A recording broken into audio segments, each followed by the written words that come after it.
Let's go down to Kokomo. Day 81, Monday the 4th of January, at sea. It was freezing in New Orleans yesterday. Around 52 degrees Fahrenheit, I'm told.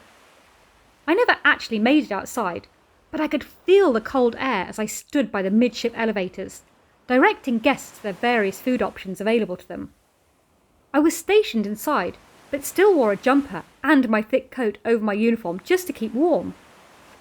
The time passed by quicker than I thought, as I informed guests of the number to call to make restaurant reservations, 050, where they could smoke cigars, Havana Cigar Bar, Deck 6, why there wasn't a balcony on their Deck 4 stateroom, it would flood the ship, how to attempt to upgrade to a bigger room with a balcony, guest services, Deck 7, how to get a copy of the Freestyle Daily, you'll find one located in your stateroom when you get there, and how to get your bed changed from a double to 2 twins, as you're a guy sharing with his mother.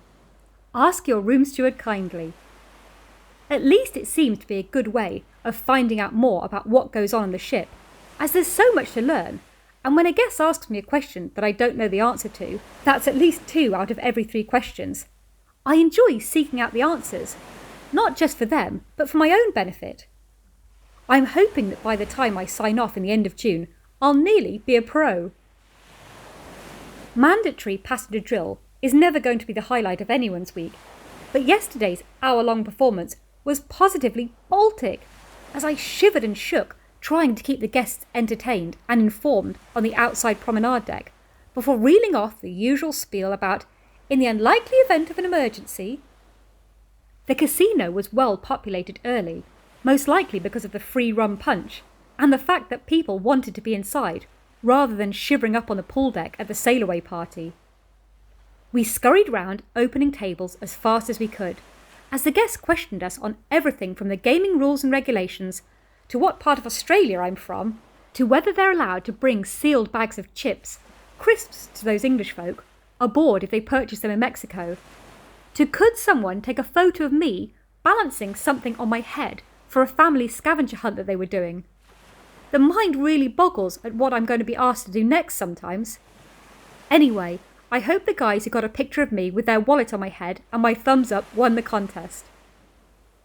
The casino was just as arctic as the outside had been, and it never warmed up the whole evening, despite it being well populated and fairly busy.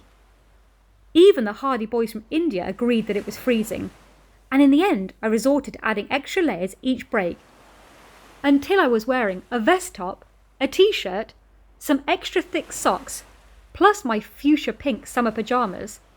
All of it was tucked just out of sight and into my short-sleeved shirt and trousers uniform, in a bid to stave off both hypothermia and pneumonia.